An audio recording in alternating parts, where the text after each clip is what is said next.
and it is our tradition to start on time and finish on time. And so it is my great pleasure to welcome all of you today. My name is Maurice Khadebe. I'm the director of Wits Business School. As a leading business school in Africa, we are very conscious about our role that we need to play, particularly in impacting the world around us.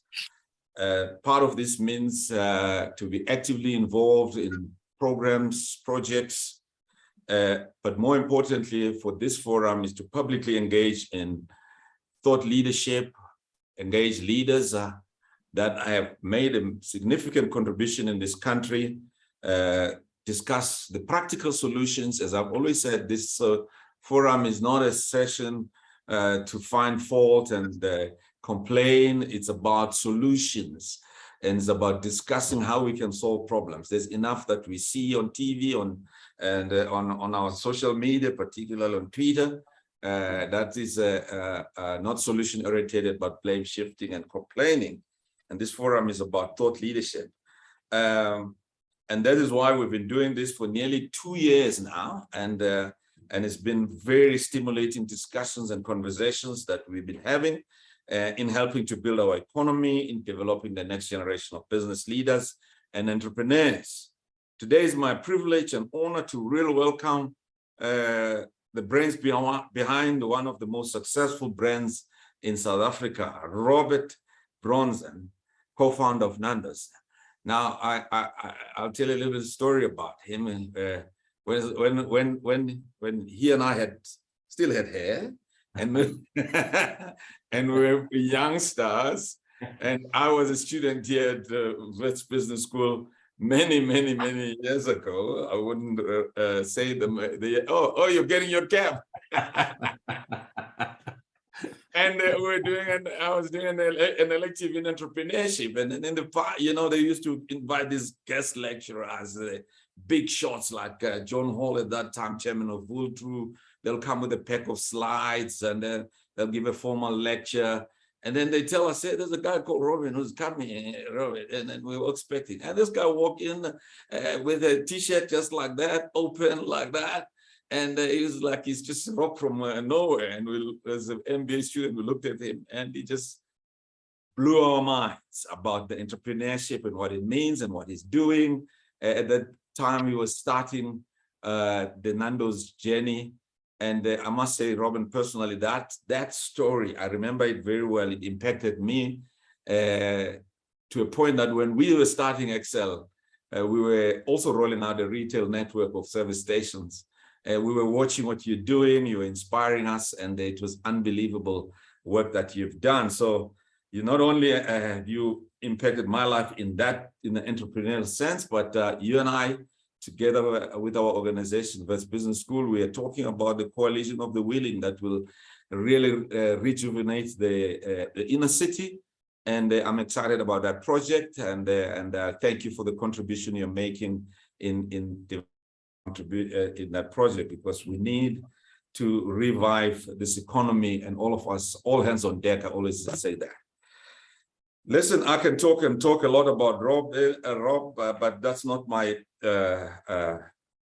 space to do that. We've got Professor Mills, who's a seasoned moderator. He's our professor here at Business School, and he's responsible right now. Always want to say this, we're focusing now on alumni. If you're an alumni, there's your man. We're focusing on career management, there's your man. And then if you're focusing on partnerships that we're forming, he's actually driving that strategy for us on a full-time basis. He's also a professor of strategy, and I have a huge respect for the work that you've done, Professor Mills, in running these WBS dialogues.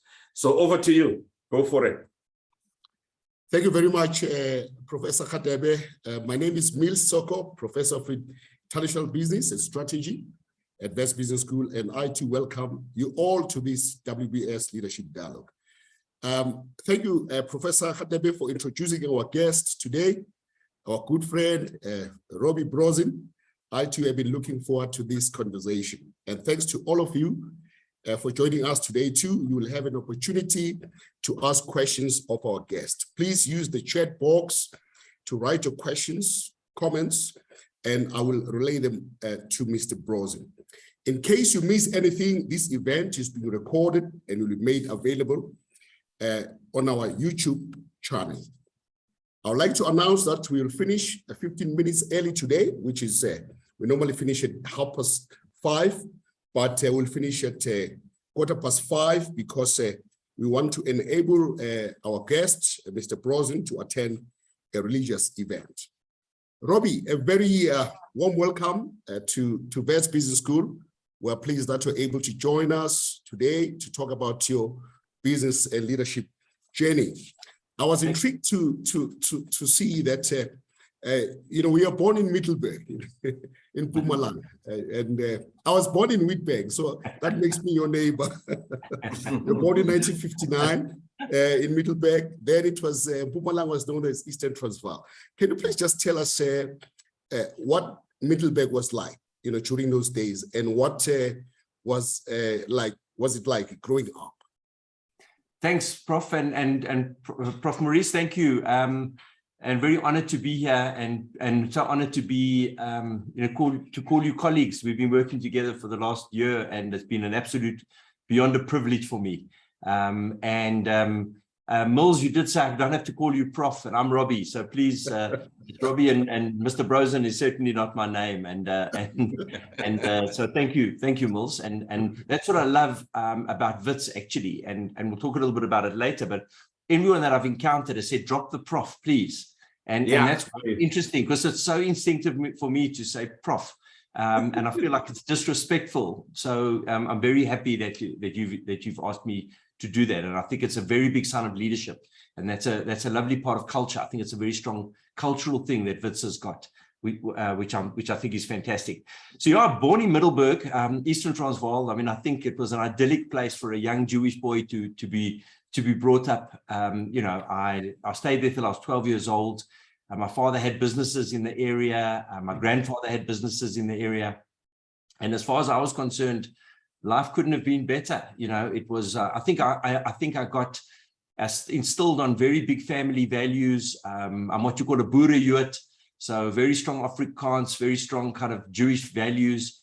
And I guess, kind of my values have come from the small towns. I still regard myself as a small town person. It's crazy. When I came to Joburg, it was coming to the big town, and I've been in Joburg my whole life. So, but I still regard myself as a small town, like short pants. I think we've, and I still go back to Middleburg occasionally. Unfortunately, don't have any much family left there. And Woodbank was very close to me. So Mills, we grew up as neighbors. Probably a very different life, but and you're much younger than me. So and I don't know if you know the Woodbank golf course, but the Middleburg golf course, the Woodbank golf course were great. I know it very well. Yeah. It was for a white South African Jew living in the countryside, life could not have been better, honestly and truly. Yeah. Your father and grandfather, Robbie, played a pivotal role in shaping your outlook on life and your attitude towards business. In what ways did they do this? My grandfather came from Lithuania, and I mean, he came to South Africa with nothing. He came really literally in the early 1900s. And he built himself up as a trader in the small town of Middleburg. And my father, so I learned trading very much from him and what he stood for. His kind of values of living through scarcity and living through the war and living through having nothing and building himself up. Watched it very carefully in my first 12 years. So we lived next door, my grandfather, that kind of privilege of having a grandfather that was a trader, that ran a wholesaling business, just was something that I could still smell the wholesaling business when I think about it, and the grain and the stuff that he used to sell. And then my dad went to Wits, so I'm a very intergenerational Witsie. My dad went to Wits, qualified as a CA, and then came back to Middleburg. So he went from Middleburg to Joburg. He was educated in Middleburg, then went to Joburg, got his degree, came back to Middleburg, and he set up his business. And so I learned like medium scale and then bigger business from my dad. And what a privilege to have, to have that kind of background. It's my dad and I worked very closely together. My dad was at the formation of Nando's and was always what I call my wiki keeper. He always protected. He was an accountant, but I'm certainly by no means an accountant, and he was the guy that looked after the suits, if I can put it that way. In our early days, we didn't respect the suits enough, and my dad was always, he used to run a cash book, and he used to worry about the cash, and I never worried about the cash, and you realize that now when I give advice to young entrepreneurs, you've got to worry about the cash. The cash flow is critical. You can always talk about big picture, but at the end of the day, cash. And my dad comes from that generation as well, through the war. And so both of them had a massive influence on me. And then the third big influence on me was Dick Enthoven, the Enthoven family that invested in Nando's 33 years ago.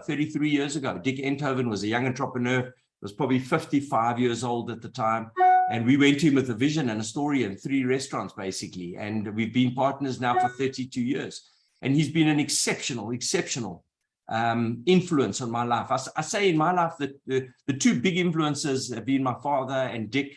My father, all about cost. My father's all about cost. What does this cost? What does this cost? What does this cost?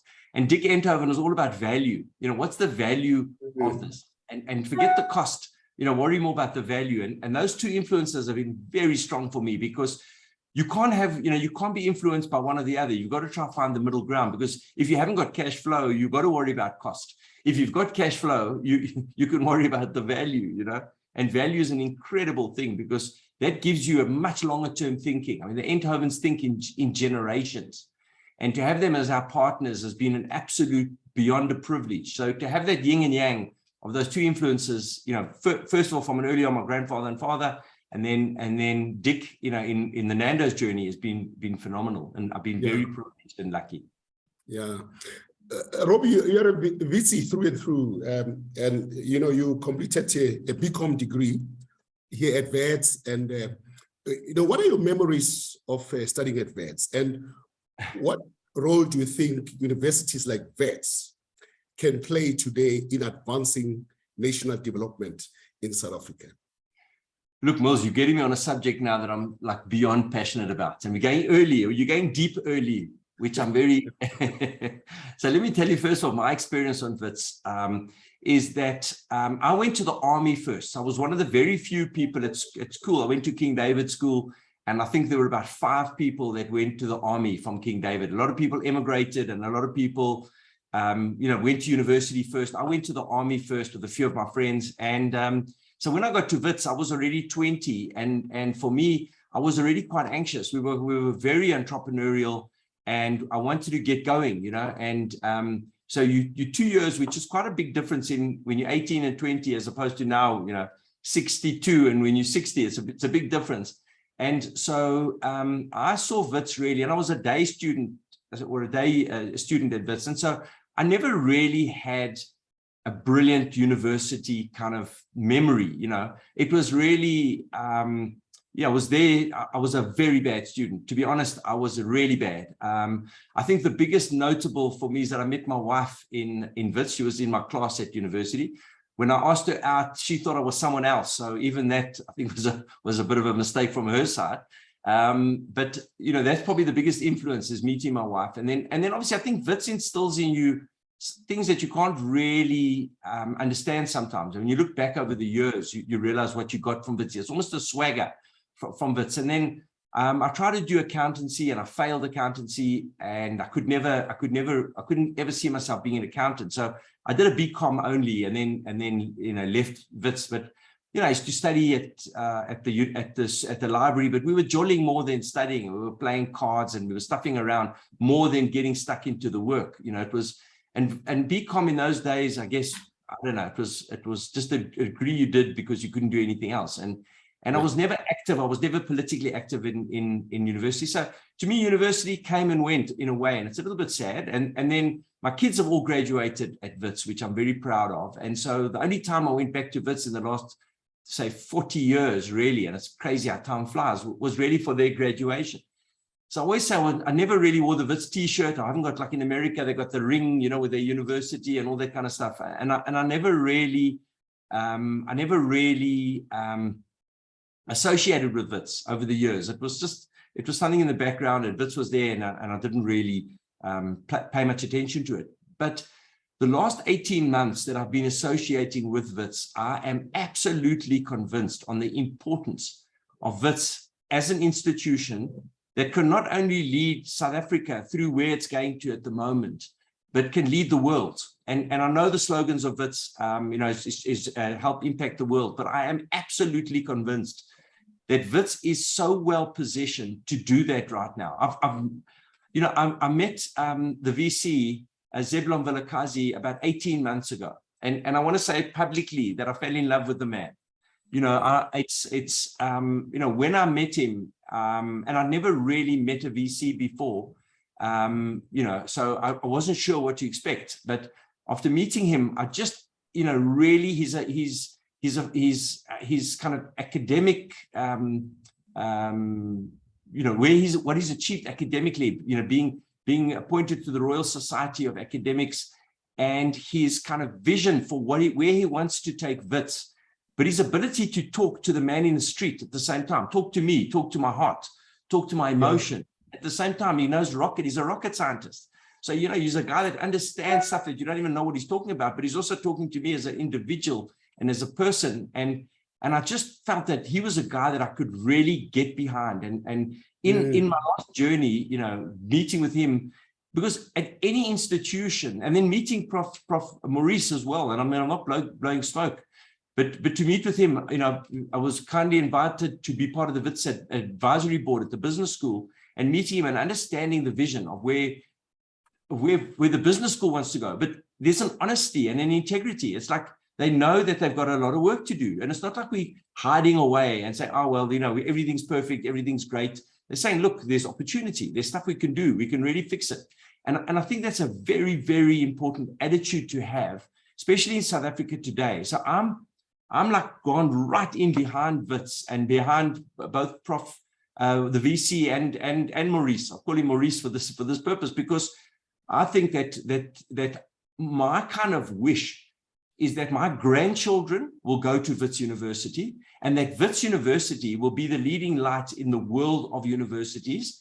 And I really believe we have that opportunity now. We're on the cusp of doing great stuff through Wits. And I see that through the people that I've interacted with. And I think it's such an important thing. It's something I never respected when I went to Wits as a 20-year-old coming through, in the 1980s, early 1980s. I never respected what the future of an institution like Wits could be and the role that it can play and I think we have such an important responsibility to keep the youth in South Africa, and Wits has a massive role to play. As kids are leaving school, to go to other foreign universities, I say, why do you want to go? Wits can offer you such incredible opportunity. Sometimes I don't think Wits tells enough of the greatness of what Wits has got there and the people, because it's about the people that I've interacted with. I must tell you, Mills, I am blown away from like a professor of jazz. There's a professor of jazz called Carlo Mombelli. Okay, this guy is flippin' world class, and I'm not swearing because it's being recorded. And my wife might hear it, and my mother might hear it. So I normally swear, Mills, but I'm going to be calm. Carlo he's a world-class jazz teacher. He mentors twice a year in Basel, in Switzerland. And he mentors together with the best jazz artists in the world. And he's a professor of jazz at Wits University. And he's going to be doing certain projects together with us at Con Hill. And these are the people that are driving the future of Wits. And I'm saying, you just don't get these people in some of the universities around the world that are accessible, that you understand where they come from. I don't know, I get very enthusiastic because it's the people that make the chicken. At Nando's, our business was built on culture and on people. And I'm seeing that same attitude flowing from Wits. And I think that's something that's I'm very excited about, because I see the similarities going back 40 years as to our own culture at Wits. And I see some of that culture creeping into Wits. And I can't talk about how it was 20 years ago or even 15 years ago. I can talk about what I'm seeing now in dealing with some of you guys? Yeah. That's All a long right. answer. All right. I know how passionate you are about Wits. You know, we've had many discussions about that. Robbie, I want to move on to Nando's. So this is 1987. You know, the start of Nando's. This is where the story begins. You are with your friend Fernando Duarte. He takes you to a chicken restaurant called Chicken Land, and that's how the story begins. What happened? You know, how did this whole thing? Yeah, so Fernando introduced me. Fernando and I used to work together for my father at a company called Teltron, which was Sanyo. It was the Sanyo agent. They don't have Sanyo much more in South Africa. Video recorders, you know, anyone knows about a video recorder understands, you know, it ages you. But Fernando and I used to eat at a little place called Chicken Land. And one day I said to him, you know, this chicken is so delicious, and Portuguese chicken, which really came from Mozambique. And growing up in Middleburg, we used to go across to Lorenzo Marx quite a lot. I used to eat prawns in those days and eat peri-peri chicken. And you know, peri-peri comes from really Mozambique. And I said, you know, why don't we take this chicken to the world? I mean, we knew nothing about the restaurant business. We still don't know much about the restaurant business, to be honest. I mean, you learn every day. It's a whole new world today. And so Fernando and I bought into the place, and we didn't know much of what we were going to do. But where it led to was that I realized that this could be a vehicle that could change more than, it's not just about chicken. And you know, we learned very early on that the restaurant business particularly is a very brutal business. It's a very, very hard business. And it's a business that, you know, only crazy people go into. You've got to have certain crazy eyes to go into the restaurant business. I try to discourage people from going into the restaurant business until they come back to me and say, we want to go into the restaurant business. We've decided to go. Then I know they're right, because it really is a brutal business. And so we knew that it had to be very people focused. We knew that it had to be very innovative. It had to be, we were taking on some of the big boys. I mean, we had, you know, we wanted to give it a name in terms of that. To me, the food and restaurants need to be associated with the name. And so we named the business after Fernando's son, who's Nando. His name is Nando. We couldn't register the name Fernando's. There was a B&B that was operating in Port Elizabeth called Fernando's B&B. And so Fernando just had a son, and his name was Nando. So we thought, well, let's call it Nando's. And we called it Nando's. And then, you know, from there, we started opening up business, you know, opening up more units. And really the kind of ethos of the business was around people and around having fun. And so very early on, we came up with the statement, you know, like, well, if you had to say to me today, you know, what is the kind of core value of Nando's or the core kind of culture, and how do you put Nando's in a couple of sentences, is really to have fun and make money, to change the way the world thinks about chicken, and to change people's lives one chicken at a time. And if you take that really encompasses the kind of core vision that we've had 35 years ago to today. You know, to have fun and make money is an important thing. You know, you don't want to just make money and not have fun. You know, when you get to the point in life, you know, money becomes, you know, I've got a lot of rich friends that are really miserable and unhappy, and you realize that money doesn't buy happiness. You know, what buys happiness is the people around you and the difference you've made to people's lives. And so, you know, very early on, we learned that you can't chase money. If you try and chase money, you know, money's got 4 legs, man's got 2 legs. You'll never catch money. And so we learned on that we wanted to have fun. Unfortunately, you can't have fun without making money either, because then the fun stops. And early days, you know, a lot of people will remember in Nando's that we had a lot of fun, but weren't making any money. And then you realize that you have to get that balance right. You've got to respect the suits that are telling you, you know, this is the business model, and you've got to try and understand the business model. And so to me, you know, getting that balance right is a critical thing, but it's to have fun first. And then, because you also work hard, you want to be passionate. Every entrepreneur that I meet with or try and inspire, and I say to them, do something that you're passionate about. Because if you're not doing something that you're passionate about, what's the point of it? You know, you're going to work for so many hours. And so to me, that's a critical kind of fundamental. And so we didn't really, you know, we knew that when we started out, the brand was about building an inside out brand that, you know, you can build a great brand on advertising, but unless your people And so the statement that we came up with, the slogan that we came up with was, it's the people that make the chicken. It's a people-orientated business. And you've got to put a massive amount of time and energy into the people of the business, because the people of the business, we say happy people make happy customers, makes a happy bank manager. It's a very, very simple but complicated kind of statement. And that's been critical to the success of Nando's. And it also then talks about the speed at which you can open up. How fast can you open up? How does the brand translate globally?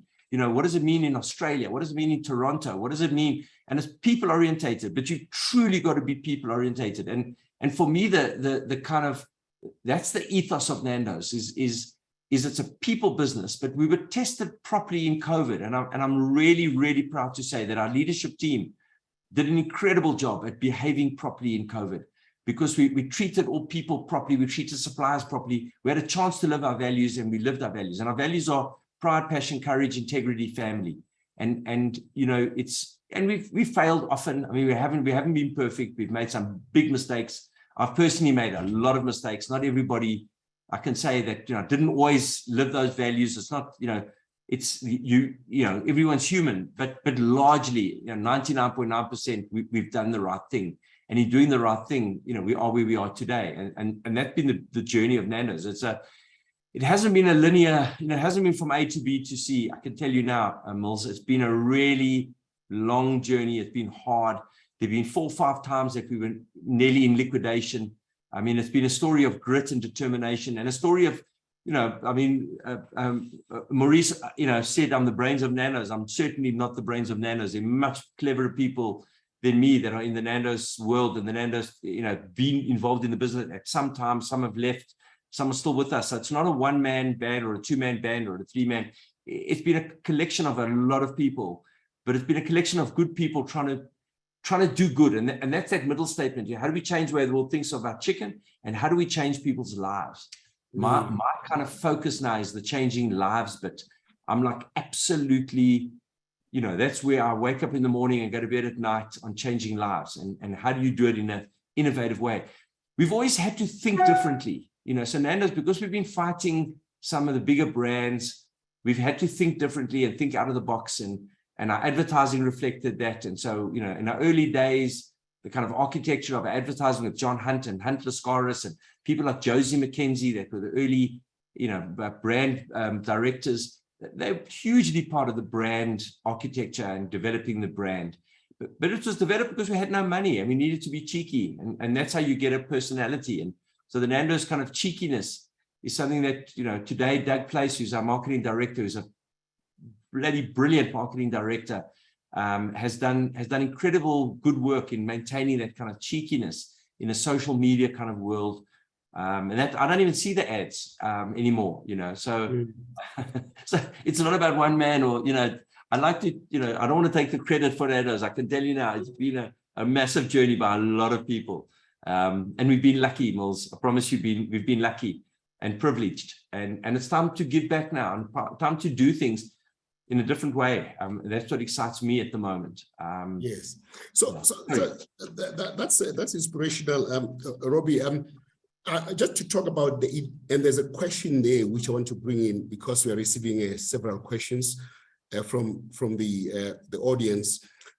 The internationalization of the brand. You know, so you build this well-loved brand internationally in the countries where you operate, but we have been able to faithfully stick to, you know, South African roots, you know. So the question, how have you managed this? You operated over 2,000 countries, and how do you maintain that? You know, you talk about maintaining the South African roots. How do you do that? But there's a question from Alwyn. Alwyn says, in the UK, Nando's is thought of as a Portuguese company. Is there a deliberate reason that the South African roots of Nando's are not celebrated? No. So, you know, it's quite interesting in that the kind of the provenance of the chicken is Portuguese, you know, and it's Mozambican Portuguese, but obviously an influence of Portugal as well. So it's a Portuguese that came to Africa in the early days, and we don't shout our roots, you know, in terms of because you're selling Portuguese chicken. So at the end of the day, our chicken is peri-peri chicken. And when people scratch under the surface, they understand our roots. And so if you look at it in a place like the UK, our UK operators have been incredible in supporting South African art. We've got one of the biggest South African art collections because of our UK business, that the guys there very early on decided to support South African art and South African design and furniture. So we've created a whole kind of industry of South African of designers and South African and makers. And that's been a really, really successful part of the Changing Lives agenda. And our UK business have been very, very active in supporting our malaria fight, the Goodbye Malaria fight. Nando's fights malaria. So it's really something that we punt Portuguese chicken. And it's quite confusing sometimes because, we're not South African chicken. The business started in South Africa and the roots are deeply embedded in South Africa.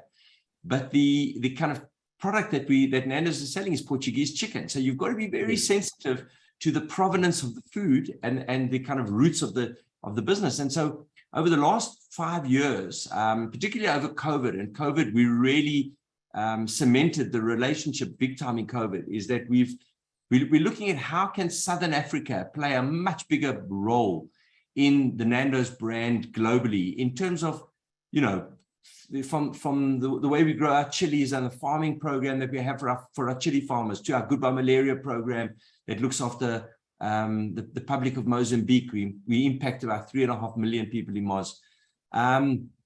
And now we're starting to make all our clothing, all the Nando's clothing. So we're currently operating in 1,200 restaurants in 23 countries. And it's been a very long journey to internationalize the brand. I say that it took us like 15 years to become an overnight success. And Robbie Enthoven has been very active in the UK business, and in our global business today, but was really the catalyst for the success of what happened in Nando's in the UK.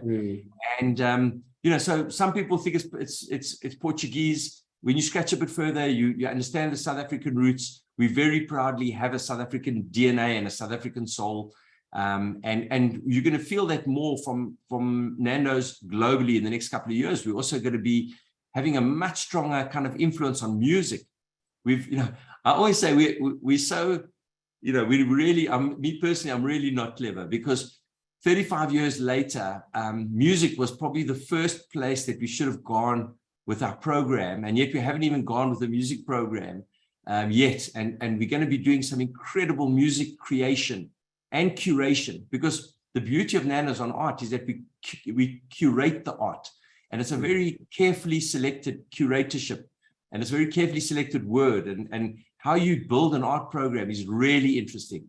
So, all the work that we do on these programs, is a lot of thought given. There's a lot of investment that gets made in all the programs, and it's a passion, and it's not just a thin surface or a veneer. And if you dig into our art program, you understand how deep we've gone, and you understand the African roots of the art program. Unfortunately, I think that a lot of consumers in the UK, art is something that doesn't really connect as much as I think music. It's a personal view of mine. And so when we do our music, we're gonna hit it, I think, huge, with the influence of Southern African music or African music in our customer base around the world. It's very exciting, because I think it's gonna peel another layer of music, another layer of the senses that Nando's talks about. Yeah. There's a question there, Robbie, from Kulisa, which I'll come to shortly. Before that, I just want to ask you, there are many enterprises that compete with you, and you said what gives you the edge is that you do things differently.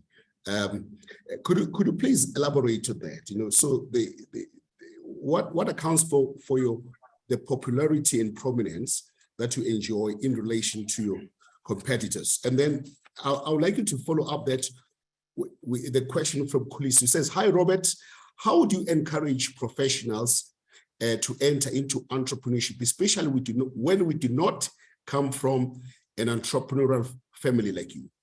Yeah, no, I understand that. And let me answer the first question first. Yeah. Is that I've got huge regard for our competitors. And I mean, you know, for me, everybody that's got a restaurant, really, it's called share of stomach. You know, you're not going to have 2 Nando's meals because you missed lunch today and you went somewhere else for lunch. You're not going to have, you know, double meal, you know, whereas if you miss a BMW, if you don't buy the BMW at lunchtime, you might buy, you know, you might buy it later. So with a meal, every meal you've missed a meal. You know, you're not going to get 2 meals because you missed 1 meal. And so we really regard every kind of restaurant, every experience, every home cooked meal as competitors. And that's why it's such a brutal business. And I think that where we've done it right, and I can't talk for our competitors, is that we have done it slightly differently. We put a huge emphasis on people. We put a huge emphasis on training. We put a huge emphasis on, you know, not every restaurant is a cookie cutter. Not every restaurant looks the same. Not every restaurant is designed the same. We try and reach out to certainly in South Africa, you know, each province has got a slightly different nuance, slightly different design element. We try and localize some as best as possible. Globally, we've tried to also understand the nuances, change some of the flavors. You've got the heat is slightly different in Durban as it is in Edinburgh or in Perth, and you have to understand that those heat levels, the consumers in those areas are, you know, they are different, and you need to respect that and change that within a framework of what is a disciplined organization. And so we do have, you know, strong discipline and strong kind of food, you know, food discipline and food safety, and our kind of operations people. There is so much effort and emphasis put on it. You know, I stopped running the business about 10, 12 years ago. In 2010, I stepped out of the day-to-day. And I promise you, from the day that I stepped out of the business just improved in leaps and bounds, because it stopped becoming an entrepreneurial business that was really a free-flowing, and we brought in structure and process. And I think it's such an important thing in a business like ours to have a very strong process and very strong kind of traceability on certain things. But at the same time, to have that kind of entrepreneurial flair and that little bit of cheekiness, that you don't only become a process business, and that you have that kind of a little bit of freedom and flexibility that we allow the CEOs. You know, at Nando's, we say it is to a certain extent the lunatics that run the asylum. Each of the operating CEOs have a flexibility to operate within a certain kind of parameter. So I think it's, you know, that's been our success, is understanding, or our perceived success, because we don't see ourselves as being successful. We still think we're on the beginning of our journey. We're nothing. We are tiny in the world of big brands. And, you know, we're competing globally with some of the biggest brands in the world, the McDonald's, even if it's just, again, it's on our, it's in the field. We don't compete head to head with McDonald's. We don't see ourselves as being in that category. But, you know, there's some great food brands in the UK, Wagamama's, and, you know, there's just so many that in the US, there's unbelievable amount of brands that keep coming up, and we have to be as good as any of them in the world. And so, you know, you've got to be innovative. You've got to be, but at the same time, you've got to be very respectful. And those brands, there's a brand called Chick-fil-A, which is a great brand in the USA. And I think they've got something like 3,500 restaurants. I mean, we've got 1,200 worldwide. They've got something like 3,500 that are just in the US alone. I mean, I've lost count of the number, and that's a great brand and a great company. It's got good values, closed on a Sunday, you know, run by a religious family. And those are the kind of businesses that we, you know, we want to be a business that stands for something more than just making money. It's about being different and having an impact. And we want to bring that impact back to Southern Africa. But at the same time, also impact Edinburgh and impact Toronto and Vancouver. It's like an onion. You can't, because you've got to understand that even Washington, DC or Toronto or Chicago have their own issues. They're massive issues that Chicago has. And so you can't only worry about, you know, Southern Africa. We've also got to worry about some of those issues that they're dealing with. And so, you know, there's a portion, we say it's like peeling an onion, you know, charity begins at home. You work within your restaurant, within your kind of neighborhood, within your region. And then, you know, some of it comes back to Southern Africa. But collectively, if we can bring back 1,200 influencers back to Southern Africa and 35,000 people, it can have a massive impact on how we move the needle in South Africa. or Southern Africa. I get back to Southern Africa because it's also Zim, Malawi, Mozambique that we're very passionate about. And then from an entrepreneurial family, that's why I say I'm very blessed. And I think that, you know, it's hard for me, and that's why I try and mentor a few people. It's hard to mentor a lot of people because it's, you know, I believe that you know, even doing a forum like this, there's a certain amount of mentorship, but some of it gets lost along the way as well. And I just think that South Africans have got an enormous amount of built-in entrepreneurship. You know, it is incredible how entrepreneurial South Africans and Africans are. There's a hustle. Everybody's got a side hustle. Okay. And it is that side hustle that I think is what's going to save South Africa. So you don't necessarily, I look at some of my friends that have gone through, you know, university, MBA, gone to Oxford, gone to Cambridge, gone to wherever, the biggest universities, Harvard, and they're still not as good as hustlers as Tsepo, the gene maker. You know, Tsepo is an incredible hustler, incredible young entrepreneur. I mean, he learned it from his grandmother. You know, he's an incredible, his genes are unbelievable. And where did he learn it from? No school. He learned it from the street, and he learned it from you know, a little bit of college that he went to, but it's an innate kind of energy that he's got. And we as South Africans, I think, we've learned to shrink to fit. We sometimes don't believe in ourselves, and that really upsets me because we are so good, and all you need to do is look at the diaspora and certainly the amount of Witsis that are around the world, but just general South Africans that are around the world that have done incredible, you know, things and have changed so much worldwide.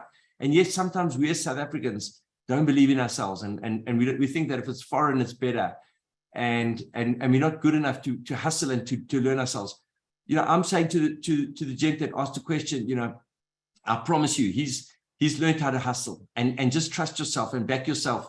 And yes, it's hard sometimes to get access to capital. And that's why, to me, you know, that's a frustration. You know, how do we get the banks to change, to really understand, you know, how do you get access to capital? But good ideas find the money. It's incredible how good ideas find the money.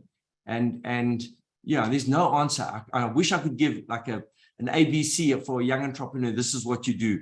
You know, but I can't, and I always got to look at it, and that's what I always say. I've got to understand, and that's what I truly believe, that I've had such a privilege of learning that from my father and grandfather. But it wasn't a guarantee that I was going to succeed. You know, my success has been through the people that have been surrounding me, that have propped me up. You know, I stand on the shoulders of giants. I can tell you right now, and I learn every day today. You know, I learn from Mpho that started Food I Love You at Constitution Hill. You know, she's an incredible entrepreneur, and her kind of she learned cooking from her grandmother and her mother, and she's building a beautiful business. And you know, you could learn so much from them, and so, you know, there's no formula, unfortunately.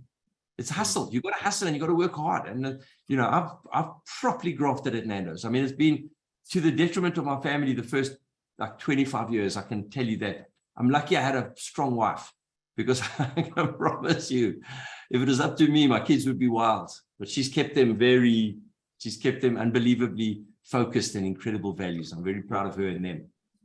Yeah, Rob, we have other themes to cover. I know you have strong views about the future of South Africa, about leadership. So I'd like to move on to those shortly. But I think one or two questions on Nando's before we move on. Yeah. The first one is, you know, so you have grown rapidly. And one of the things we teach students in a business school, and which is well documented in literature, is about the dangers of rapid growth. So you've grown phenomenally, and this is fantastic. But aren't you concerned about how this might upend the business? You know, how do you handle concerns about the dangers of rapid growth? So Mills, we've actually grown very slowly. I mean, if you take our business and say 35 years, we've got 1,200 restaurants, 23 countries. It's not a lot of growth. Again, when you compare it to a global business that, American businesses, if we were an American business and if we had a different philosophy in business, we would have 1,000 restaurants in America up to now, because we get a lot of requests for people to want to open up Nando's in, around America or around Japan and China and various other countries that we're not trading in. But we're very, very conservative and very tight because we don't want to, we understand that it's not about being the biggest, because that's not something, you're going to put on your tombstone. It's about being the most impactful and the ones that had an ability to change things the way they are. And to change things the way they are, you've got to be more deliberate, and you've got to do things with a bit more kind of, bringing people through the ranks as opposed to just recruiting for growth. And I think when you recruit for growth, you sometimes, that's where the wheels come off. And we've been through those phases at Nando's in various times of our history.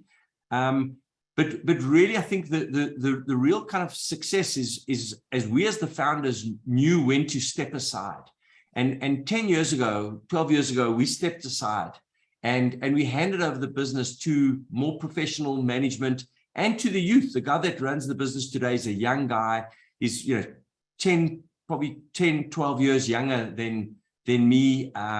We believe in youth. We believe that there's the people that run the marketing, Doug is a youngster. I think he's 35. And, we really believe in that the future belongs to the youth. There is gray hair that we can add. But if you stay too long as a founder, and I think that's what hampers a lot of the organizations, I think. And I mean, I only know from us, and it's not something that, this was a discussion I had with Robbie Enthoven 15 years ago, where Robbie asked me a very simple question. He said, is Nando's a dynastical business, or is it a business that should be, family owned, but professionally run? And if it's dynastical, then our kids should be running the business. And I didn't want to force my kids to work at Nando's. I mean, there was why should I force my children if they haven't really been, if that's not their passion, or Robbie's kids or Fernando's kids or any of the kids within the Nando, if they love it and they're part of the business, then great, they can prove themselves in the business. But why should it be family run, with somebody that really doesn't have a passion? And at the same time, I think when we did bring professional management in, it was rocky the first probably 5 years, but now we're starting to see the real benefits of bringing in, professional managements with an entrepreneurial kind of influence from us, and the gray hair is slightly more entrepreneurial. And but you've got to trust the management. I have no idea what's going on in the business today, to be honest. I have no idea on the next Nando's ad. I have no idea on a lot of the some of the big stuff I understand about, but the detail I have no idea. And you need people that care. You need people that have a love for the brand. You need people that have a love for their own. What we say is that create the Nando's legacy by creating your own legacy.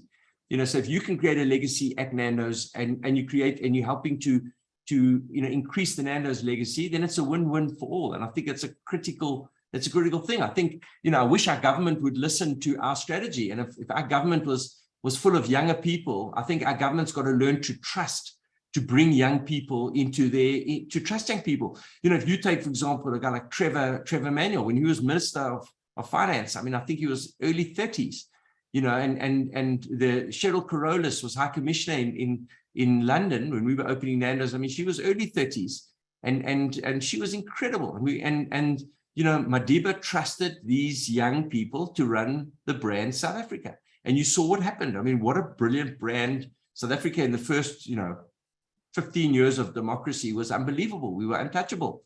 And I mean, there were a lot of problems, but certainly the kind of image of the country and what we saw with young people. And I think we've got to bring the youth, responsible youth. I think youth today are much more responsible than when I was growing up. There's a strong, my son is much more aware of climate change and so many other issues than I was ever aware of when we were growing up. And maybe, the issues have obviously amplified over the years, but he's strong about purpose. It's all about purpose. How are you leaving the world a better place for the youth? And we can't just rape and pillage. That kind of strategy of corporate is way over. Today it's about purpose. What are you doing to impact? What are you doing to leave us a gentler footprint on the world. And it's the youth that are dictating that and determining that. And, you know, for us as a country and for us as a nation, we need to be able to have leaders that are young leaders that are taking us into the next kind of being part of the world of citizens. And I'm very passionate about that. And that's what we did at Nando's. I think that to me was, you know, if I'd stayed on as the leader of Nando's, you know, you've got an old toppy trying to understand social media. I have got no chance. I'm not on social media. I don't understand it. I get my influence from my kids who come and tell me, or Doug comes to tell me certain things, but you really need to, you know, bring the youth into the circle, make the circle bigger. And that's been, I think, in a way, as we've grown the business globally, we've reached out to young people to help us with that. And that's why I say the lunatics run the asylum now. And it's very rewarding just to watch young people that are so responsible, you know, take on that level of responsibility and thrive. It's so exciting. And that's why I'm personally so inspired about the future of South Africa. And we can get onto it later, but you know, because it belongs to the youth, and we've just got to allow that. Government's got to allow the youth to come in. You know, Ronald Lamola as Minister of Justice is a fantastic young leader. What a leader! You know, he's just incredible. I think. You know, I've met him a few times at the Constitutional Court, and I've never met him. I've met him once personally, but I've just seen him, the way he behaves, the way he was at Justice Cameron's farewell, the way he addressed Justice Cameron with respect and with intellect and with just the kind of, you know, it was so impressive. I was just like, wow, this is a future leader for South Africa. And we've got so many of them around, young people, and yet somehow our government's just not allowing them in. And our ministers have been around for 10, 15, 20 years. I don't know. I mean, it's frustrating, I think. But it's exciting because I think there is going to come a time when that's going to change, because the youth need to, you know, I'll share that with you when you're ready, but I've got my view on that very clearly. All right. Robbie. Sorry, I'm carrying on about that, Mills, but it's... I know how passionate you are. Robbie, you know, there's a question here about, you know, about, and I'll move on to the future of South Africa, which you have already started talking about, and leadership. The question about whether there's a mentorship program. There's a lot of messages that are coming through from people who have a strong interest in entering the restaurant industry, or they're interested in what is happening there. And you said at the beginning, don't discourage them, Mills. Discourage them. Tell them to run a million miles. The restaurant business is brutal. It is the hardest. People go for ego. Don't.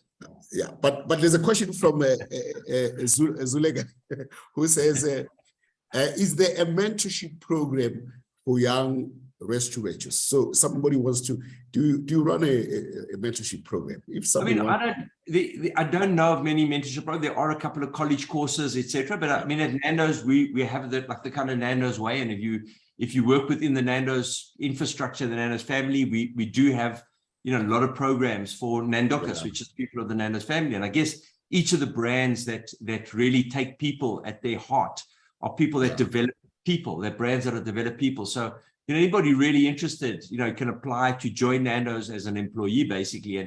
And I don't really mind people join Nando's and then move on to own their own restaurant. I get a lot of joy and a lot of pleasure and a lot of pride when I go to a restaurant and it's been owned by a Nando's, a previous Nandoka, and you know, they're the owner of that restaurant, and they say, you know, we learned everything we did at Nando's, and thank you for providing the kind of learnership. It gives me a huge amount of pleasure. So you know, we don't mind people moving on from Nando's to start their own thing. It's a very important part of development. You know, you can't hang on to everybody, and so I don't think there's official kind of industry kind of mentorship, but I think each brand has their own mentorship. And each person can select which brand they want to go to and then apply to that. But you know, owning the restaurant business is the most exciting, the most instant business. If you run properly, it's a great business, and if run badly, it's a real nightmare. And but it's a long hours and hard work. You know, it's for crazy people. I'll say that again. You know, but I wouldn't change it. I wouldn't change one step of what I've done. you know, in the restaurant, but I love restaurateurs. I love restaurant people. I love the back grillers, the front grillers, the cleaners, you know, because it's such a passion and such a love. You've got to love what you're doing, and you've got to enjoy that your customer is enjoying a Nando's chicken. And that gives me the greatest pleasure when I see the bones coming back to the kitchen. You know, people are satisfied. You know, we went through a phase where Nando's had great advertising, but our chicken wasn't great. And that, you know, that's when the fun stops, because then you're not doing, you know, and so we had to really then get stuck into the operational side of the business and build the operations again more robust. And now we're at a point where, you know, I think we're really nicely balanced. You know, we've got great chicken, and we're lucky. I think part of the success is a great product. It's a very strong part of the success is a great chicken product, great sauces that we make.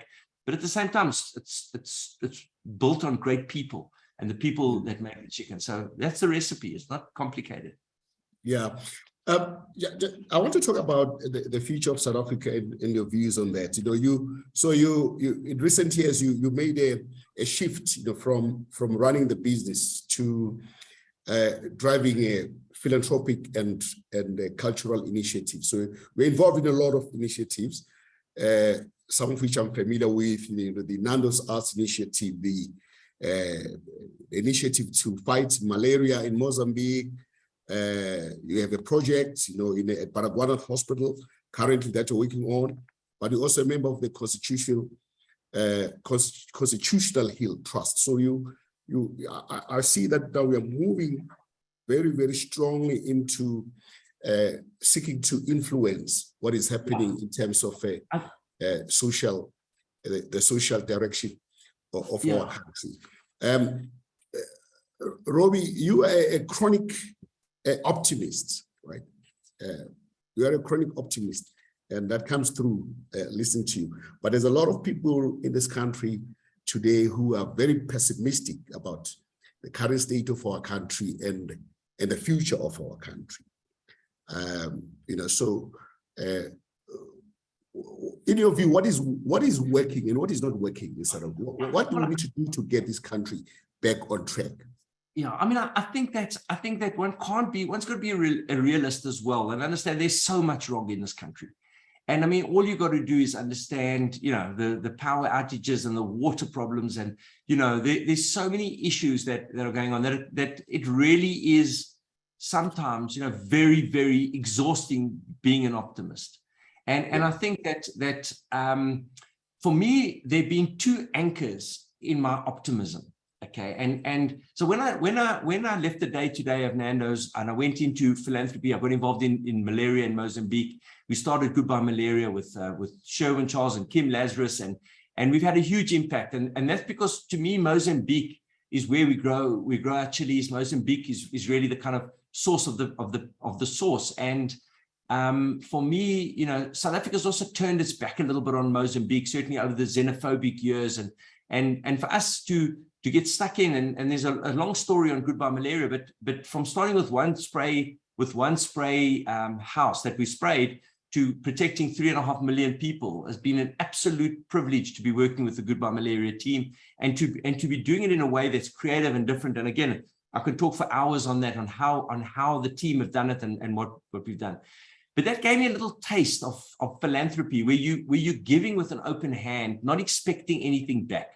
And it's a very, very important philosophy that if you're giving with something, but always expecting that someone's going to give you something back, then you're not going to get it back. I mean, I've been hurt the most by people that I've helped the most. Sometimes the people that you help the most are the ones that hurt you the most. And sometimes if you give with an expectation, you're going to be disappointed. And when you give with no expectation is what we did with Goodbye Malaria. So there's no branding. There's no Nando's branding on the vehicles. This might be, you know, it's when you go up into the rural areas where we're doing work, nobody knows that it's Nando's. Nobody knows that it's any of the partners, Vodacom, that have been so generous in partnering with us, Bayer, some of the other companies that have been partners with us. And so when you do it with the philosophy that you really want to do good and really want to make an impact, and it's not just about the branding, but it's about the impact, that's a very strong, purposeful kind of level to get you. And it's been a great thing for me to learn that. And then Cheryl Carolus invited me to become a member of the Constitutional Hill Trust, which is really a trust that was started by Cyril before he was president, and then when he became president, he handed over the chairmanship, the chair to Cheryl Carolus. And Cheryl, as chair of the trust, invited me to become a trustee. And I'm absolutely embarrassed to tell you, Mills, that I'd never been to Cornhill. I'd never been to the Constitutional Court.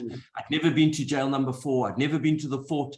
And I'm embarrassed to tell you that I was at Wits at the time in the 1980s when the court and when the jail was still operational, where people were being tortured, where people were being killed at number 4. And I used to go from Wits to Hillbrow and Jolene Hillbrow and turned a blind eye to what was happening in number 4. And so when Cheryl invited me to become a trustee, and I always was quite skeptical with Cheryl. I said, you know, what you want is you want the Nando's checkbook to help fund some of the things. And the second thing is that you want my creativity, and I'm not creative. I mean, a lot of people think I'm creative.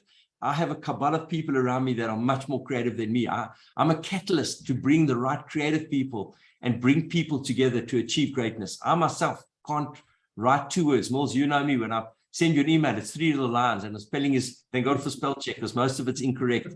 And so, but it's a question, I understand where people's intent is, and I trust people inherently to come together when they've got the right feeling. And so when I got onto Cornhill, I really fell in love with the space. And I was quite amazed at the fact that most Johannesburgers, myself included, had never been to visit Cornhill or never understood what the history was of Cornhill and how that space, that kind of probably square mile, has had such an influence on the history of this country from the Boer War. So, you know, Mandela was incarcerated there, Gandhi was incarcerated there, Joe Slovo was incarcerated there. So, you know, blacks have been incarcerated there, whites have been incarcerated there, Jews, Muslims,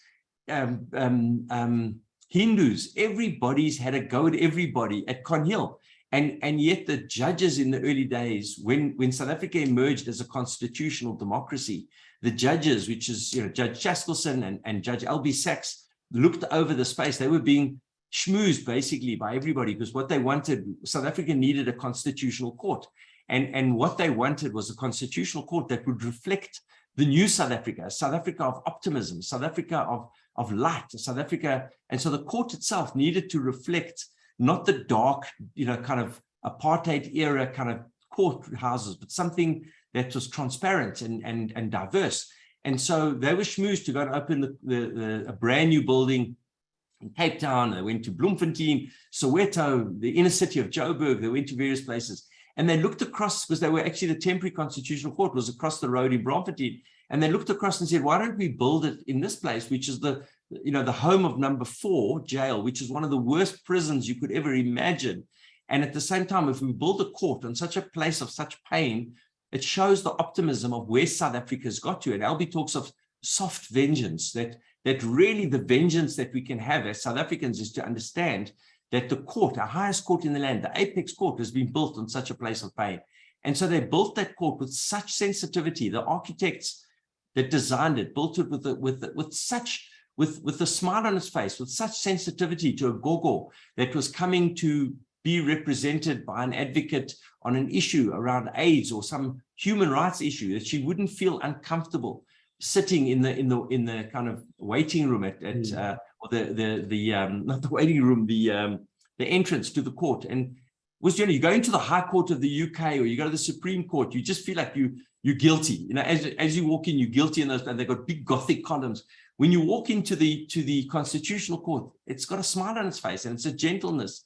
And so it's such a beautiful kind of expression of what South Africa can be. And then I read the preamble to the Constitution for the first time, because every time anyone mentioned the Constitution to me, I switched off. It's like, oh, that's a legal kind of stuff. I don't really understand legal. And then I read the preamble, and I want to read it to you, to Mills, because I just 2 minutes. It's one of the best documents. And so to me, the two kind of influences of the optimism of South Africa for me have been 2 things. One is, you know, there's a rabbi that I follow out of New York that is, you know, he was a rabbi that could see the future. And he always, unfortunately passed away about 20 years ago, but he believed, he's called the Lubavitcher Rebbe, but he always believed that South Africa was going to be good until the Messiah came. And after the Messiah, even better. And so he gave this place a blessing that South Africa will be good for all its people. For all its people, it will be the absolute best country in the world. And so that's a blessing I've taken. You know, some say, I'm not religious. I'm like, okay, don't believe it. Boom. Let me read you the preamble to the Constitution, because that is what the struggle was fought for.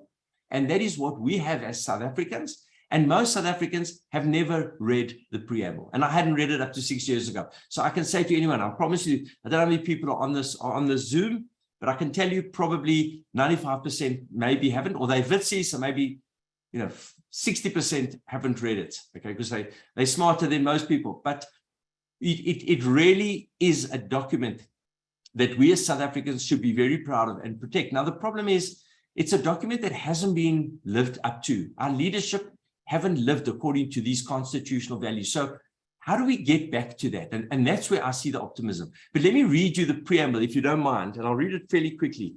It's, we, the people of South Africa, recognize the injustices of our past, honor those who have suffered for justice and freedom in our land, respect those who have worked to build and develop our country, and believe that South Africa belongs to all who live in it, united in our diversity. We therefore, through our freely elected representatives, adopt this constitution as the supreme law of the Republic, so as to, and here is what I believe is like my kind of job description as a South African, heal the divisions of the past and establish a society based on democratic values, social justice, and fundamental human rights. Lay the foundations for a democratic and open society in which government is based on the will of the people and every citizen is equally protected by law. Improve the quality of life of all citizens and free the potential of each person, and build a united and democratic South Africa able to take its rightful place as a sovereign state in the family of nations. May God protect our people. Nkosi sikeleli Afrika, Morena Baloka Sechaba Sehesu, Khotsi in South Africa, God bless South Africa, Mudzimu Fulatsi Africa, Hosi Kitseka Africa. Okay, and to me, that's a simple document, but very powerful. And it talks about that government work for us, not we work for government. It's about we the people. It's about civil society also standing up now and not just complaining, because I'm tired of complaining. I'm tired of actually people just saying, it's not working, it's enough already, But how do you actually do things? And it's not just, yes, it's good to go and hand out, food parcels or to get involved. And we saw it in the looting and we saw how South Africans come together in Corona. It's unbelievable how we unite against a cause or against a time of real issue. And to me, our real issue is that our government aren't living in accordance with the constitution, but not only the government, it's also some corporates and individuals. It's you, how you live your life in your own little neighborhood. It's you as an individual. Are you paying bribes? I'm telling you openly, I used to pay bribes to when I got a speeding fine, I talked to the guy, hand out a voucher. You've got to stop doing that. And I stopped doing that 10 years ago because you can't be part of the solution if you're going to behave in a particular way. So it's how you live the constitution of your own values in your own little area. And to me, that's what I love about Wits. And that's what I love in the last 18 months. And that's what I said to Prof Zebulon. I really want to get behind the Wits Centenary campaign. That's what I said to Maurice. I want to get behind Wits Business School and really, because to me, they talk of the Constitution. They're neighbors to Cornhill. So Wits University and Cornhill are within 500 meters of each other. Together, we can do incredible work. The work that we're going to do at Baragwanath, for example, with Wits University, is about bringing Wits and Barra closer together. But it also talks about delivering on our Constitution, which is dignified healthcare to all. And if we can provide a way that through Wits, we can influence and help Barra achieve their incredible standards that they want to get to, because Barra has got incredible resources. The people, Dr. Lucia, that is CEO of Barra, is an incredible woman. She is trying so hard. Prof Smith, that is head of surgery at Barra, is incredible. You see the doctors and nurses at Barra, the publicity they get, and it sometimes breaks my heart because the passion of some, and not everybody, but what I've seen, the passion of some of those, the doctors, the clinicians at Barra is beyond world class, and they're working under very extreme circumstances. So if through Wits we can help and impact Baragwanath, what a privilege to be able to work, and to work with the alumni of Wits worldwide that emigrated, that had the privilege of a very romantic relationship with Barra and Wits in the early 1970s, 1980s. And today the alumni of Wits have done incredibly well in the medical fields worldwide. It's just incredible. But at the same time, with Prof Maurice, to work on the inner city of Joburg and to form a coalition of the willing to impact, but not only to look at it from a commercial basis, but also a social issue. How do we deal with the social issues that our inner city has got? And if you lead with social and understand social, so there's a brilliant book called The Blinded City by Matthew Solomons that came out a few weeks ago. And it talks about, he did 10 years, he's a Witsie and he works at Wits at the moment as a researcher. He's worked through understanding the social issues that people have when a building gets hijacked and then people get evicted. Where do those people go, and who are those people? And they're human beings. There's a human dignity. And what is the role of the city to provide refugee housing, temporary housing to those people? And has the city provided that? And most times, no, because our city, to a large extent, is also dysfunctional with all the politics and the politicians, changing from DA to ANC to this to that. They're not really caring about the people of our city. And yet Joburg has the potential to become one of the most vibrant, creative cities in Africa, certainly in South Africa, in Africa and the world. Because the issues that are in Washington, as I spoke earlier, are no different to the issues that are in downtown Joburg. I can tell you, we don't think the world is better. You're looking at South Africa, the people that are negative about South Africa aren't really looking at it in a context of sometimes a global context. And if we can support Wits, because, and again, I said it early on, Wits as an institute has got an ability to change the world. And it's the people at Wits that I think that if we back and we get behind some of the initiatives that Wits are championing and get behind, Prof Barry has done incredible work on IT and technology at Wits University. You know what he's done, Mills. And these are people that nobody's heard of. I didn't even know what Prof Barry, didn't even know he existed. IBM have got a supercomputer there at Wits. I didn't even know that. Professor Helen Rees, what she's done for medical, people like Glenda Gray, Dr. Gray for research, world-class impact. And yet we as South Africans, it's almost like, we don't honor our own. LB last week, Justice LB Sachs was honored by the Clooney Foundation, the Amal and George Clooney Foundation. They named their award the LB. Okay, to us, he's just LB. You know what I mean? He's like, hey, just someone LB on our trust. We haven't honored him enough. And so recognizing the injustices of our past is such an important thing to go through and recognize the people that suffered for what we did. There is still time. We need to understand that and go through a bit of a process. At the same time, we need to understand that together we've got to build this country. We can't kick out the white people from this country and say, well, South Africa is going to be a better place because you kick the whites out. That's not a solution. Together, this country belongs to all who live in it, united in our diversity. Bring our differences together.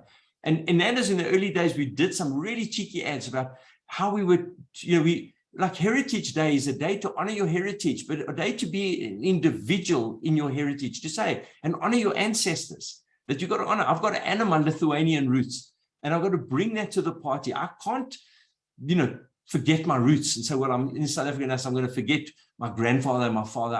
I must bring that, but help people like Tsepo, help Mpo, help Luanda, help people and all entrepreneurs that if I can in any way help them to create a South Africa. For me, the kind of real power of the line is, build a united and democratic South Africa, able to take its rightful place as a sovereign state in the family of nations. We need to be world-class again. South Africans are world-class. We are so good. Wits is world-class. And sometimes we don't believe it ourselves. And so I'm saying, as a message to everybody that's listening, believe in yourself, because, you are so good. Just don't underestimate the power of you as an individual. And I can't say it strong enough, because we as South Africans just have lost that belief somehow. The last 10 years have been so demoralizing for us. corruption is such a terrible thing, hollowing out of institutions. You do not understand the impact that it can have on generations if we as the people don't respond. And I'm saying Wits as an institution, from what I've seen, that's why I've come on here, not kicking and screaming to come onto this, Mills, as you know. Okay, you gave me an option to be here. I'm so proud to be here, because to me, it's an institution that I believe will determine whether my grandchildren stay in South Africa or go. And it's in the hands of institutions like Wits to have, it's like clay in the hands of a potter, okay, to be able to build our relationship with Harvard or build relationship with some of the best universities in the world. And not only, I think the time is perfect. The time's perfect for a guy like Prof Zebulon, but also the world is looking for different solutions. I know that the business schools of America are looking to Africa for innovation stories. They're tired of those stories of General Motors and the traditional American way of building an organization. And that's why Nando's has piqued the interest of so many of the business schools, because we've done things differently. But it's not only Nando's, it's also the way Wits operates. It's about the swagger of the Witsy, of a hustler, because there's nothing like a bit of humility to really know, well, you're not great in the world, so you don't think we're great. But actually, when you scrape us, we are so good. Prof Reese is world class. Ask if she's world class. She'll say no. She's just Prof Reese. Same with Zebulon. He's the same. And to me, that's our future. That's why I'm so passionate, because Barra is a diamond that just needs to be shone. It needs to be polished again. And how do you polish it? You've got to polish it in a non-traditional way. You can't polish it with people. You've got to do it in a very different way. And that's the program we're working on. How do you fix the CVD in a different way? You can't do it in the same way. So watch the space on those two programs, plus a whole lot of other stuff that Prof Barry's doing, what Carla's going to be doing with Africa Week. You're going to see what he's going to do on jazz. I promise you. Just look at South Africa. I'm going to make a last prediction, Mills, because I know I've got to go and I can flip and talk on this forever. Yeah. South Africa in 2 years' time is going to be completely independent of Eskom. We will be world leaders in alternate energy, because I can tell you that South Africa has got the best weather for alternate energy, certainly for solar, for wind. And the amount of investment I heard that's coming into Southern Africa for alternate energy is going to transform the whole continent, because South Africa will actually provide energy in 2 or 3 years' time for the whole continent. And that's something that we as South Africans can't stuff up. We can't stuff up the weather. I mean, we can probably try, but we can't stuff it up. And I'm saying the government can try, but they can't. Because we as South Africans, I'm telling you, you will see South Africans will make a plan, and the investment and the entrepreneurial and the resilience of South African entrepreneurs, you're going to see how many solar farms are going to be, how much jobs are going to be created. It's going to be done. And I so appreciate what the president did when he lifted whatever it was from 1 to 100.